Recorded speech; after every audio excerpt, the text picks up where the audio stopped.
આંકડા શાસ્ત્રમાં 100 માંથી 100 માર્ક્સ કેવી રીતે લાવી શકાય, આ તમામ બાબતો પર આજે પ્રકાશ પાડવા માટે આ એક બાબતને ક્લિયરલી માઇન્ડમાં બેસાડી રાખજો કે ક્યારે શરૂઆત કરવી એવું ના હોય. જ્યારથી શરૂઆત કરો, જેટલી મહેનત કરો એટલી ઓછી જ છે, કારણ કે તમે બોર્ડની પરીક્ષા આપવા જઈ રહ્યા છો. સ્ટેટમાં લખાણ જરૂરી છે. કેટલું લખવું, કેવું લખવું, થિયરી કેવી લખવી, સૂત્ર કેવા લખવા, ક્યાં દાખલો કેવી રીતે ગણવો, જે વિષય અઘરો લાગતો હોય એને છોડી નહીં ગયો, મહેનત કરો.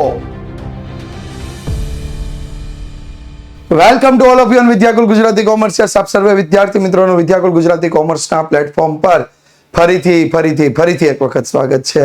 Yes, Vidyakul present GSCB class 12 statistic. Yes, આંકડા શાસ્ત્રમાં કેવી તૈયારી કરવી જોઈએ, શું ધ્યાન રાખવું જોઈએ, કઈ બાબતોને સમજવી જોઈએ, કઈ બાબતો ઉપર સૌથી વધારે મહત્વ આપવું જોઈએ, કેવી તૈયારી કરવી જોઈએ, શું આપણો કોર્સ છે, આંકડા શાસ્ત્રમાં 100 માંથી 100 માર્ક્સ કેવી રીતે લાવી શકાય, આ તમામ બાબતો પર આજે પ્રકાશ પાડવા માટે, આ તમામ બાબતો તમને જણાવવા માટે હું તમારી સમક્ષ હાજર થઈ ગયો છું. તો ફટાફટ આ વિડીયો લેક્ચરને લાઈક કરી દેજો. જેણે હજી સુધી પોતાના મિત્રોને શેર નથી કર્યો કરી દેજો. અહીંયા તમને દેખાઈ રહ્યા છે આંકડા શાસ્ત્રના 2 ભાગ. આ બાજુ મારે ભાગ 1 અને અહીંયા દેખાઈ રહ્યો છે ભાગ 2.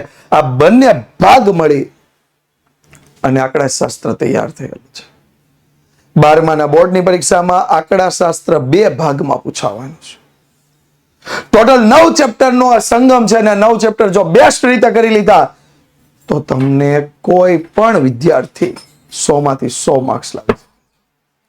કોઈ પણ પેપર ચેકર 100 માંથી 100 માર્ક્સ લાવતા નથી. આ બધું કરવું કેમ, કઈ રીતે થશે, શું એમાં ધ્યાન આપવું જોઈએ, દરેક બાબતો પર આજે આપણે પ્રકાશ પાડીએ. તો ભાઈ, સૌથી પ્રથમ તો હું શરૂઆત કરી રહ્યો છું અહીંયા કે વર્ષની શરૂઆતથી એક સરખી મહેનત કરો. રાહ જોઈને બેસી નહીં રહ્યો કે ક્યારે મહેનત ચાલુ કરશું, 2 મહિના બાકી રહેશે ત્યારે કરશું, 3 મહિના બાકી રહેશે, 5 મહિના બાકી રહેશે ત્યારે તૈયારી કરશું. નહીં, વર્ષની શરૂઆતથી પહેલા દિવસથી મહેનત કરવાનું ચાલુ કરી દો. મારા ભાઈ, વર્ષની શરૂઆતથી જો મહેનત કરી હશે ને, એ તમને બેસ્ટ રિઝલ્ટ અપાવશે, એ તમને શ્રેષ્ઠ રિઝલ્ટ અપાવશે. તો વર્ષની શરૂઆતથી એક સરખી મહેનત કરવાનું ચાલુ કરી દો. રાહ જોઈને બેસો નહીં. મહેનત કરવાનું કોઈ મુહૂર્ત હોતું નથી. આ એક બાબતને ક્લિયરલી માઇન્ડમાં બેસાડી રાખજો કે ક્યારે શરૂઆત કરવી એવું ના હોય. જ્યારથી શરૂઆત કરો, જેટલી મહેનત કરો એટલી ઓછી જ છે, કારણ કે તમે બોર્ડની પરીક્ષા આપવા જઈ રહ્યા છો. સ્ટેટિસ્ટિકની પરીક્ષા જ્યારે આપવા જઈ રહ્યા, સ્ટેટિસ્ટિકમાં વર્ષની શરૂઆતથી એક ધારી મહેનત કરવી જરૂરી છે. આજે કરશું, કાલે કરશું, 2 દિવસ પછી કરશું, નહીં ચાલે. બીજી વસ્તુ, વાંચન કરતા લેખનને વધુ મહત્વ આપો, કારણ કે પરીક્ષા વાંચીને નહીં લખીને આપવાની છે. સ્ટેટમાં લખવું જરૂરી છે.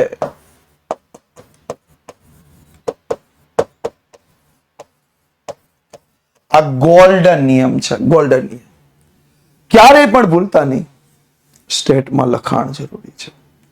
કેટલું લખવું, કેવું લખવું, થિયરી કેવી લખવી, સૂત્ર કેવા લખવા, ક્યાં દાખલો કેવી રીતે ગણવો, સોરી,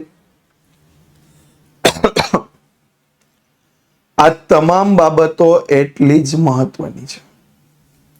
આ તમામ બાબતો એટલી જ મહત્વની છે, કારણ કે તમારી પરીક્ષા તમે વાંચીને નહીં, બોલીને નહીં, સંભળાવીને નહીં, લખીને આપવાના છો.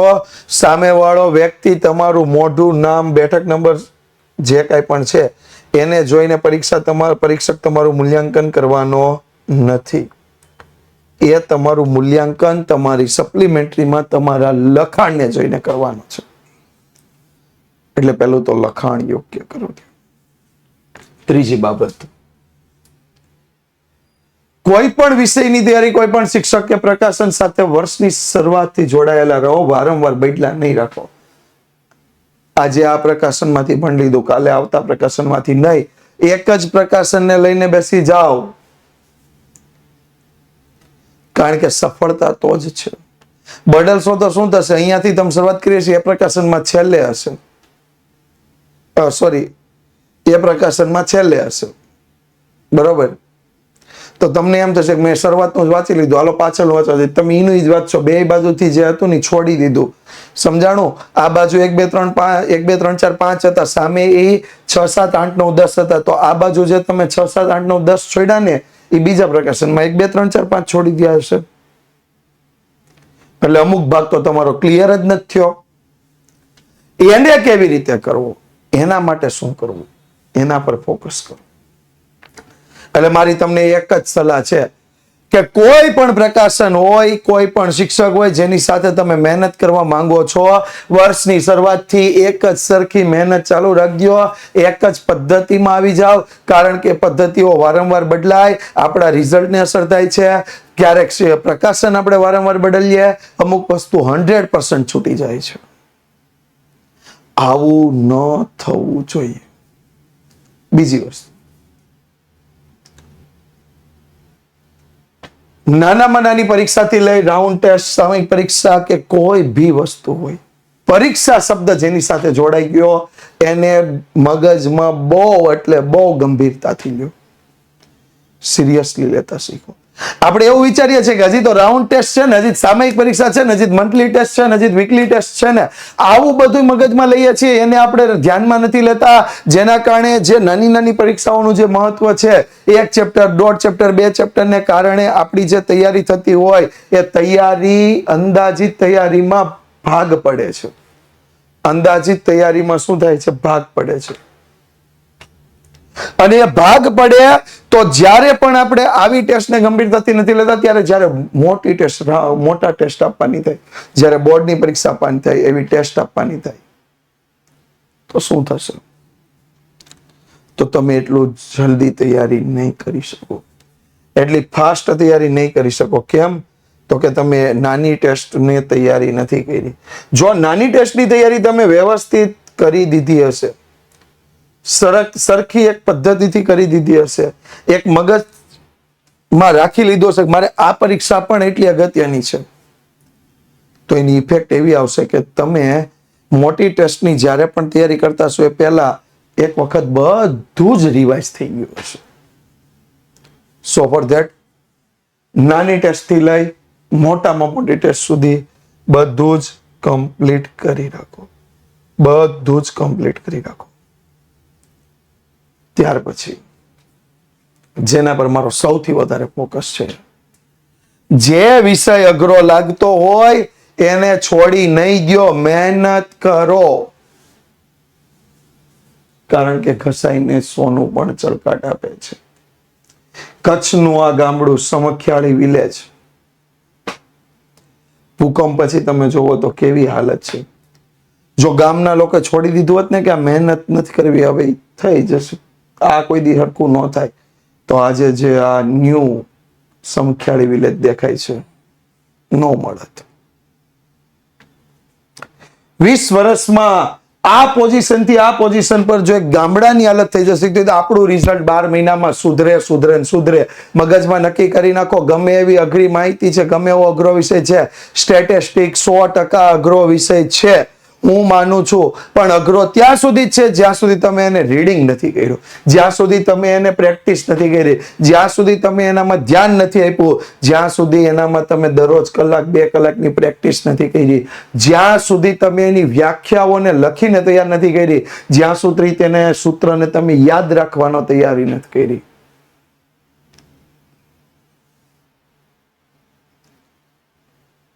અહીંયા મેં લખ્યું છે સમીક્ષાળાની શીખ અને શિક્ષણનો માર્ગ બે સરખા છે.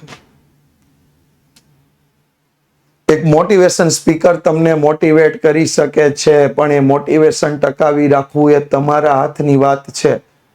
એ શક્ય ત્યારે જ બનશે જો તમે અઘરો છે નહીં, મહેનત કરીશ પણ એ વિષયમાં રહ્યો પરફેક્ટ બનાવીશ એવું મગજમાં ધારી લેશો તો. જે વિષય તમને અઘરો લાગતો એને છોડી દેવાનું, એટલે સૌથી વધારે મહેનત એ જ વિષય પર કરો. કારણ કે અઘરો છે તો એને સહેલો તો કરવો પડશે ને, મારી મહેનત તો કરવી પડશે ને, મારી મહેનત તો દેખાડવી પડશે ને. તો ભાઈ આ બધું ક્યાં થવા જઈ રહ્યું છે? આ બધું જ મેં જેટલું કીધું એ બધું જ હું ટોપર બેચમાં કરાવવાનો છું. કેમ પેપર લખવું, કેવી રીતે માર્ક્સ વધારે આવે, કેવી રીતે તૈયારી કરી શકાય, કેવી રીતે સૂત્ર તૈયાર કરી શકાય, કેવી રીતે સૌથી વધારે શ્રેષ્ઠ પેપર પ્રેઝન્ટેશન કરી શકાય. નાની નાની ટેસ્ટ પણ આપણે અંદર લેતા રહેવાના છીએ. દરરોજની ડીપીપી પણ લેતા રહેવાના છે. દરરોજને lecture test, MCQ base lecture test પણ આવતી રહેવાની છે. તો હજુ સુધી જેણે ટોપર બેચમાં એડમિશન ના લીધું હોય એ લઈ લે. ફી ફક્ત 4,299 છે. પણ હજુ એક વાત કહું, માર્ક્સ એમને એમ નહીં આવે. એના માટે સમજવું પડશે કે સ્ટેટિસ્ટિકમાં આપણી પરીક્ષા પદ્ધતિ કઈ છે, આપણો કોર્સ કેટલો છે, આપણી બ્લુપ્રિન્ટ શું છે, આપણે કઈ રીતે તૈયારી કરવી પડશે, આ બધું જ સમજવું પડશે. જોડાયેલા રહ્યો મારી સાથે, કારણ કે આપણી જે પરીક્ષા પદ્ધતિ છે એમાં વિભાગ A થી F, ભાઈ એક વિભાગમાં પ્રશ્ન નથી, 6 વિભાગમાં તમારે પ્રશ્નોના જવાબ આપવાના છે. 6 વિભાગમાં પ્રશ્નોના જવાબ. વિભાગ A ની વાત કરીએ તો 20 MCQ, 20 ફરજિયાત, કોઈ ઓપ્શન નહીં. 20 લખવાના એટલે લખવાના. વિભાગ B ની વાત કરીએ તો 10 SQ, 10 કોઈ ઓપ્શન નહીં. પહેલા બે પ્રશ્ન, આપણા પહેલા 2 સેક્શન એવા છે જે ફરજિયાતમાં આવે છે. એમાં એક પણ વિકલ્પ તમને મળવા પાત્ર નથી.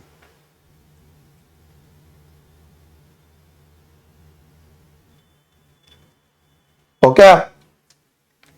સેક્શન C ની વાત કરીએ તો સેક્શન C માં માગ્યા મુજબ જવાબ આપવાના છે. 9 માંથી કોઈ પણ 7 ના જવાબ આપવાના છે. 9 માંથી કોઈ પણ 7, દરેકના 2 ગુણ છે. પ્રશ્ન ક્રમાંક એનો 31 થી 39 છે. 14 ગુણનું છે. 14 ગુણનું. ઓકે.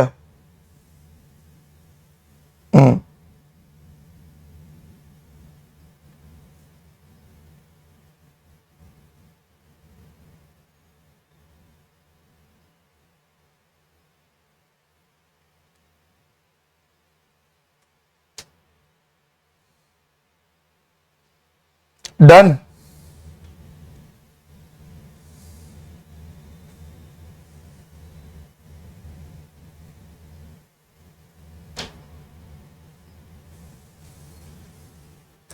ડન.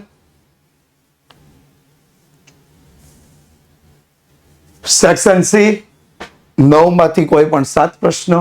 એવી જ રીતે સેક્શન D 12 માંથી કોઈ પણ 8 પ્રશ્ન, 24 ગુણના પ્રશ્ન છે. 40 થી 51 સુધીના પ્રશ્નમાંથી તમારે 8 પ્રશ્નોના જવાબ આપવાના છે. 8 પ્રશ્નોના જવાબ આપવાના. અહીંયા તમને દેખાઈ રહ્યું છે. સેક્શન E આખો ભાગ 2 પર 2 જ ભરેલો છે.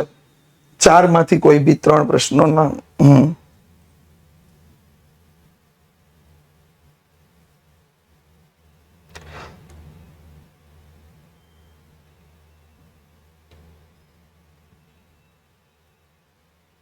ક્લિયર.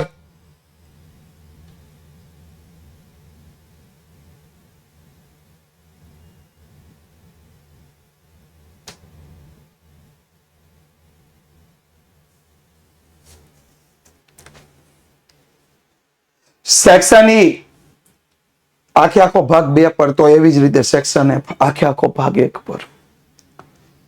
6 માંથી કોઈ પણ 4 પ્રશ્નોના જવાબ આપવાના છે. 5 ગુણનો પ્રશ્ન છે.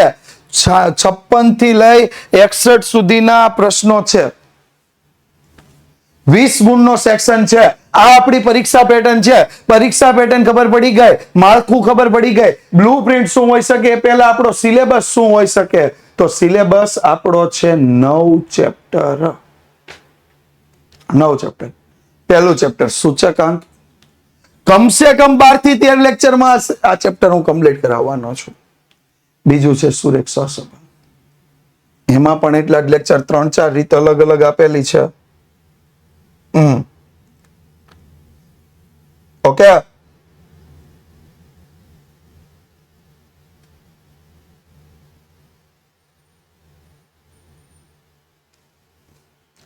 ત્રીજું છે સુરેખ નિયત સંબંધ. સુરેખ નિયત સંબંધ ચેપ્ટર પણ કંઈક એવું છે, જે બીજું ચેપ્ટર જો આવડી ગયું તો ત્રીજું ઓટોમેટિક આવડી જાય. સૂત્ર એના એ જ છે, નાનો મોટો ફેરફાર, પણ હું તમને શીખવાડીશ 10 લેક્ચર મિનિમમ. ત્યાર પછી ચોથું ચેપ્ટર સામયિક શ્રેણી ભાગ 1 બહુ ઈઝી છે. ભાગ 1 બહુ ઈઝી છે.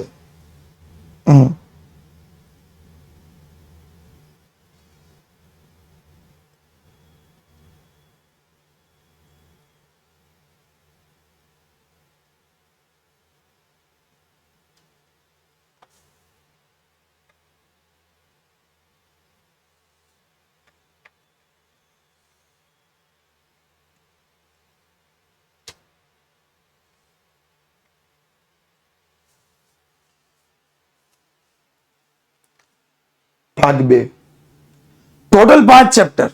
પહેલું સંભાવના, ભાઈ પૂછાય તો 14 માર્ક્સ નું છે. થોડું ઈઝી પણ છે, પણ પ્રેક્ટિસ સૌથી વધારે માંગી લે છે. યાદચ્છિક ચલ અને અસતત સંભાવના વિતરણ. યાદચ્છિક ચલ, અસતત સંભાવના વિતરણ થોડું હાર્ડ છે. બધામાં ઈઝી કેસ તો તમે એમ કહેશો તો 100 માં 100 આવી જાય, પણ એટલા ઈઝી નથી. આવી જાય એના માટે આની પ્રેક્ટિસ તો કરવી પડશે. પ્રામાણ્ય વિતરણ છે ઈઝી, સમજવું પડશે. લખાણ લોંગ છે, દાખલો ગણતી વખતે લખાણ કેવું કરવું પડશે? લોંગ લખાણ કરવું પડશે.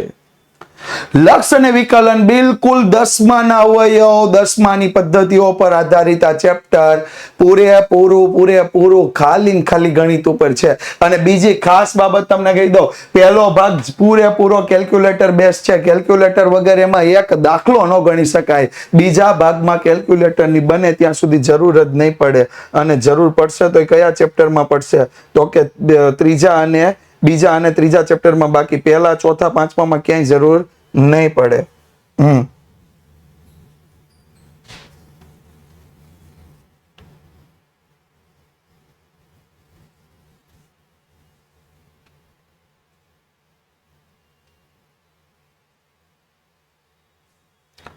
ક્લિયર? તો ભાઈ આ આપણો કોર્સ બોર્ડ પરીક્ષા 2027 માટે. વાત કરીએ બ્લુપ્રિન્ટની. બ્લુપ્રિન્ટ તમારી સામે છે. જો સેક્શન વાઇઝ મેં બ્લુપ્રિન્ટ આપી છે. સૂચકાંક, સુરેખ સહસંબંધ, સુરેખ નિયત સંબંધ ને સામયિક શ્રેણી. સામાજિક થઈ ગયું છે, સામયિક શ્રેણી. અહીંયા જોવો, બબે એમસીક્યુ બધા ચેપ્ટરમાં, એક એસક્યુ બધા ચેપ્ટરમાં, એક પ્રશ્ન 2 માર્ક્સ નો બધા ચેપ્ટરમાં. પણ 3 માર્ક્સ અને 5 માર્ક્સના પ્રશ્નમાં અહીંયા 2 પ્રશ્ન, અહીંયા 1 પ્રશ્ન, 2 પ્રશ્ન, 1 પ્રશ્ન, 2 1 2 1. 5 માર્ક્સમાં ઉલટું, 1 પ્રશ્ન, 2 પ્રશ્ન, 1 પ્રશ્ન, 2 પ્રશ્ન. ટોટલ આપણે ખાલી ભાગ 1 ને જો ફ્રેમ બનાવીએ તો ભાગ 1 28 પ્રશ્ન આપણને પૂછે છે, ને 28 પ્રશ્નના ભાગ 1 ના 68 ગુણ છે.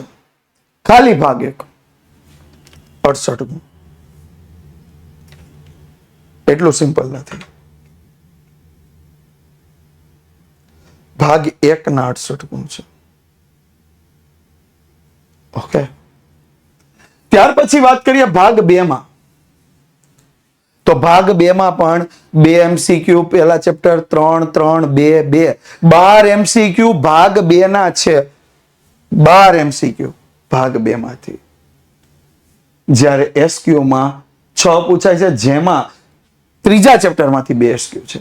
2 ગુણના પ્રશ્ન 5 પૂછાય બીજા ભાગમાંથી, જેમાં લક્ષમાંથી 2, એટલે ચોથા ચેપ્ટરમાંથી 2 છે, ત્રીજા ચેપ્ટરમાંથી કોઈ નથી. 3 ગુણના પ્રશ્નની વાત કરીએ તો 3 પ્રશ્ન સંભાવનાના છે. ભાઈ યાદ રાખજો મગજમાં કે 3 પ્રશ્ન સંભાવનાના છે, ગણવા જરૂરી છે.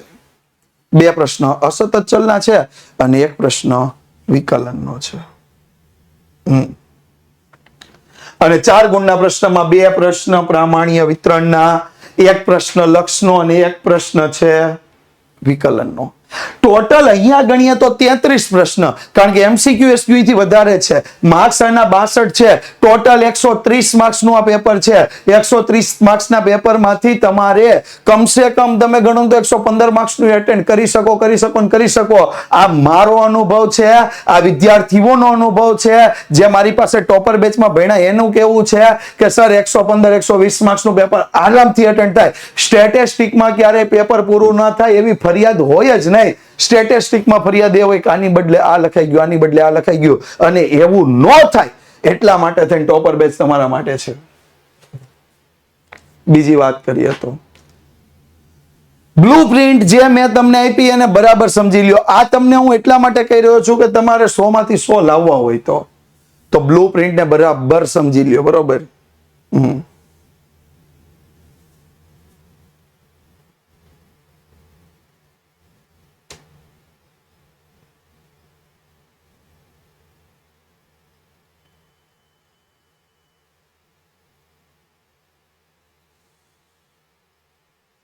કમ્પ્લીટ.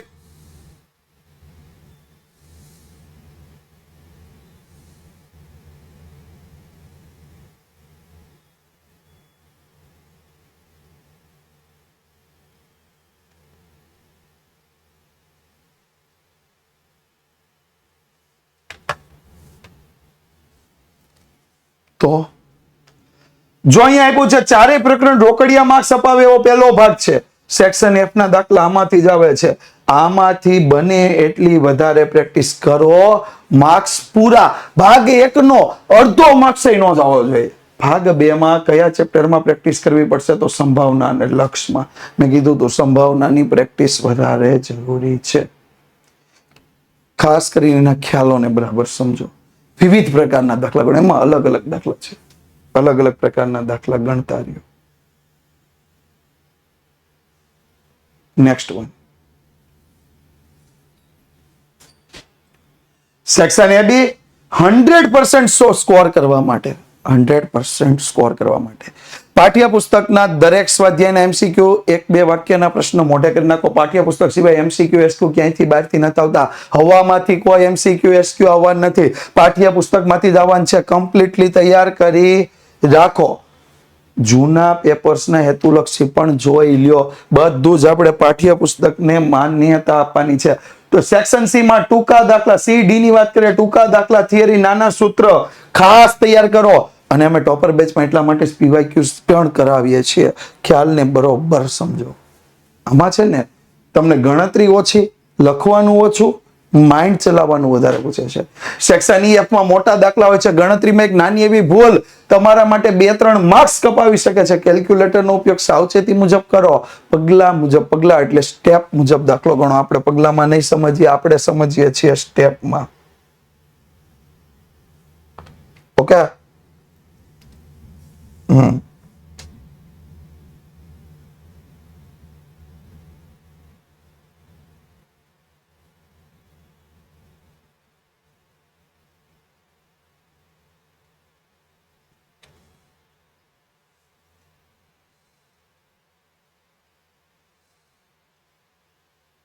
Done. Next one. આંકડા શાસ્ત્રમાં સૂત્ર પાયો છે. સૂત્ર વગર કાંઈ ન થઈ શકે. થિયરી વગર કાંઈ ન થઈ શકે. થિયરી સમજાશો તો સૂત્ર સમજાશે, સૂત્ર સમજાશે તો દાખલો ગણાશે. આંકડા શાસ્ત્રમાં એક લાઈન, એક પોઈન્ટ, એક સૂત્ર, એક ટપકું મૂકવાનો પણ માર્ક્સ હોય છે. આને મગજમાં ક્લિયરલી કરી લ્યો. દરેક પ્રકરણની અલગ ડાયરી રાખો. દરેક પ્રકરણ અલગ અલગ સૂત્ર અલગ અલગ રીતે નોંધાતા જાય એવી એક ડાયરી બનાવતા જાઓ. દરેક પ્રકરણના સૂત્રની અલગ ડાયરી. અને હું તો એમ કહું દરેક પ્રકરણની અલગ નો બનાવતો, એક ડાયરી બનાવો પણ એમાં દરેક પ્રકરણના અલગ અલગ પેજ રાખો. પાસે લાસ્પિયર, ફિશર, સરખામણી, આ બધું મેં એક એક્ઝામ્પલ આપ્યું છે, પણ આવું બધું અંદર અલગ અલગ સૂત્ર હોઈ શકે. રોજ સવારે લખવાની ટેવ. હવે આમાં ઘણા એમ કે સર અમારે સવાર 7 વાગે તો સ્કૂલ હોય છે. કાંઈ વાંધો નહીં, તો રોજ સાંજે ટેવ પાડો, પણ એક એવો ટાઈમ ફિક્સ કરી દો કે એ ટાઈમમાં હું સ્ટેટિસ્ટિકનું 1 કલાક કામ કરીશ જ. જો તમારાથી આ કામ ન થયું તો સ્ટેટિસ્ટિકમાં રિઝલ્ટ લાવવું અઘરું છે દોસ્તો. સ્ટેટિસ્ટિક નું રિઝલ્ટ લાવવું અઘરું છે. સ્ટેટિસ્ટિક તમારું રિઝલ્ટ બનાવી પણ શકે છે, સ્ટેટિસ્ટિક તમારું રિઝલ્ટ બગાડી પણ શકે છે. એટલા માટે દરેક સૂત્ર તૈયાર કરવાના છે અને સાથે સાથે રોજ સવારે લખવાની ટેવ પાડવાની છે. Paper presentation tips. Yes, ultimately આપણું કામ તો એ જ છે, પેપર લખવાનું. દાખલા ગણતી વખતે કોષ્ટકને પેન્સિલ ફૂટપટ્ટીથી વ્યવસ્થિત ચોખ્ખા વ્યવસ્થિત ગણો. એક પણ જગ્યાએ નાની એવી પણ મિસ્ટેક્સ ના થાય. આવું કોષ્ટક હોય સ્ટેટિસ્ટિકમાં, ઘણા બધા કોષ્ટક હોય, પેન્સિલનો ઉપયોગ કરવાનો રાખો. ગમે ત્યાં નથી છેકા છાકી નથી કરવાની. યસ. બીજી વસ્તુ, જવાબની પાછળ જ્યાં એકમ લખવાના છે અમુક દાખલામાં નથી લખવાના. જ્યાં એકમ લખવાના છે ત્યાં એકમ લખો અને માર્ક્સ બચાવો. જો એકમ નહીં લખો ને તો માર્ક્સ यूं કાટ લેંગે ભાઈ. બરોબર. ખબર નહીં પડે ક્યારે માર્ક્સ કપાઈ ગયો. ડન.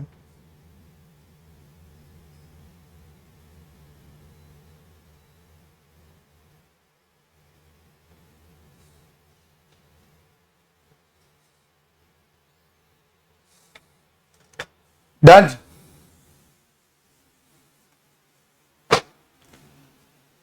મુખ્ય જવાબને પેન્સિલથી બોક્સમાં દર્શાવો, અલગ દર્શાવો. આવી રીતે બોક્સ કરી ફાઇનલ જવાબને અલગ દર્શાવો. મુખ્ય જવાબ ધ્યાનમાં લાગે, આકર્ષક લાગે, ચોખ્ખો લાગે. કારણ કે ઘણી વખત કેવું હોય છે, આખો દાખલો 5 માર્ક્સનો હોય, જવાબ આવી ગયો હોય ને એટલે પેપર ચેકર ચેક કરતા જાય, ઊંધું ચેક કરવાનું ચાલુ કરે. જવાબ આવ્યો યસ તો 5 માર્ક્સ પૂરા હોય. કારણ કે ઉપરની ગણતરી તો સાચી હોય ને તો જ જવાબ આવે, નહીતર જવાબ આવે નહીં. સમજ પડી? એટલે મુખ્ય જવાબને પેન્સિલથી અલગ બોક્સમાં દર્શાવો. પેન્સિલથી અલગ બોક્સમાં દર્શાવો. Next one. સમથિંગ. જો સામાન્ય ભૂલોથી બચો. સામાન્ય ભૂલો કેવી? કિંમત હંમેશા -1 થી +1 ની વચ્ચે. સહસંબંધાંક મળશું બીજું ચેપ્ટર, ત્યારે આપણે યાદ કરશું કે સહસંબંધાંક હંમેશા -1 થી +1 ની વચ્ચે હોય. જો એના બહાર કોઈ જવાબ જતો હોય તો એ તમારો જવાબ ખોટો છે. માઇન્ડ ક્લિક થવું જોઈએ. और जहां पे टाइम पे ना चला वो माइंड ही किस काम का. દિશા એકતાનો અંક હંમેશા ધન હોય. જો જવાબ માઇનસમાં આવે તો માઇન્ડ ક્લિક થવું જોઈએ. સંભાવના ક્યારેય 0 થી ઓછી અને 1 થી વધુ ન હોઈ શકે. ન્યા જવાબ નો આવે તો માઇન્ડ ક્લિક થવું જોઈએ. પ્રામાણ્ય વિતરણમાં જ્યારે સંભાવના મેળવો ત્યારે પોઈન્ટમાં જવાબ આવે ને પોઈન્ટમાં ન આવે તો આપણું માઇન્ડ ક્લિક થવું જોઈએ. કેલ્ક્યુલેટરના ટાઈપિંગમાં ભૂલ થઈ જાય, લખવાનું હોય 317 255 લખી નાખો, 235 678. આવું થવું જોઈએ નહીં. આ મિસ્ટેક્સ મેં ઘણા બધામાં જોઈ છે. ઘણા બધા મારા કારકિર્દીમાં જેટલા પણ વર્ષો મેં સ્ટેટ ભણાવ્યું છે એમાં ઘણા બધા વિદ્યાર્થીઓને આવી નાની નાની ભૂલો કરતા જોયા છે. કેલ્ક્યુલેટરમાં ઉતાવળ કરવાની બિલકુલ નથી. આંકડા ટાઈપ કરવામાં બિલકુલ ભૂલ કરવાની નથી. એટલે નાની સામાન્ય ભૂલો છે. પોઈન્ટ લખવાનો રહી ગયો, માઇનસ પ્લસ કરવાનું રહી ગયું. આવી ભૂલો ન થવી જોઈએ. ઘણી વખત ગણતરી કરતા કરતા આપણે 1 માઇનસ આવતું હોય, 1 ને ધ્યાનમાં ન લઈ લે, માઇનસમાં જવાબ લખી નાખીએ. હકીકતમાં જવાબ હોય 0.88, પણ આપણે 1 માઇનસ 0.12 કરવાના હોય તો આપણે 1 નો કરીએ એટલે માઇનસ 0.12 જવાબ થઈ જાય. એલા ભાઈ, તારી ભૂલ પડી ગઈ. તું કેમ ન સમજો? તારી ભૂલ પડી ગઈ છે, કેમ ન સમજો? એટલે કેલ્ક્યુલેટરમાં બિલકુલ ઉતાવળ નહીં કરો, બિલકુલ ઉતાવળ નહીં કરો. સહસંબંધાંક આવા તો મેં એક્ઝામ્પલ આપ્યું છે. આવા આપણા સ્ટેટના કોઈ બી ચેપ્ટર હોય, કોઈ બી નાની નાની સિલી મિસ્ટેક્સ હોય, એ મિસ્ટેક્સ ને બિલકુલ